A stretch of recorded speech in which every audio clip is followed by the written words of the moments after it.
Tontolo ny fandrarana ara niverenantsika araka ny voalaza teo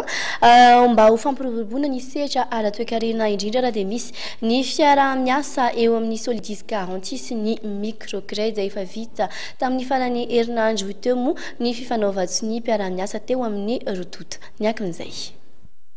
Noroso tamin'ny fanaovana haso ny fiara-miasa ny Solidis Garantie sy ny microcredit ny farany herinandro teo notosaina teny amin'ny tranom-barotra France Madagascar Etsakondrano vitisy ny mpiara-miasa fanarahana ampiatoana ity izay mahatratra 10 miliara ariary ho fampiroboroboana ny sehatra ara-toekarena indrindra ireo orinasa madinika sy salantsalany. Tena votoantiny le fanaovana sonia androany zany niaraka tamin'ny microcredit Solidis ary ny agence française de développement AFD dia ny fanomezana antoka ny microcredit amin'ny mpanjifany. Ngamba ny sarotra ny anazavana azy amin'ny teny gasy hoe inona ny tena votoantoko izy fa io zany hoe garantie ataontsika hoe garantie de portefeuille. Donc io garantie de portefeuille zany tonga dia ny zay mpanjifa rehetrarehetra tafiditra ao anatin'le cadre éligibilité amin'ny Solidis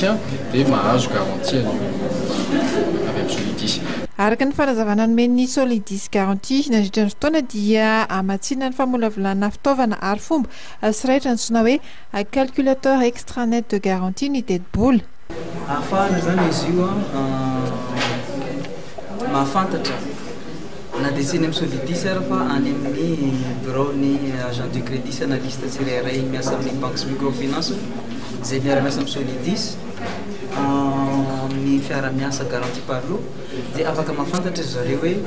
ave ty client dossier de demande de crédit amin'ny client anankiray ity mety hotohana Solidis sa tsy. Fa alohan'izay zavatra izay misy fanadiadiana atao Solidis amin'ny dossier maromaro eo amin'ny anjatony eo mba ahafahana manamboatra ny formule izay mihodina aorianan'ity cas ity satria fantatra rehefa mampiasa ny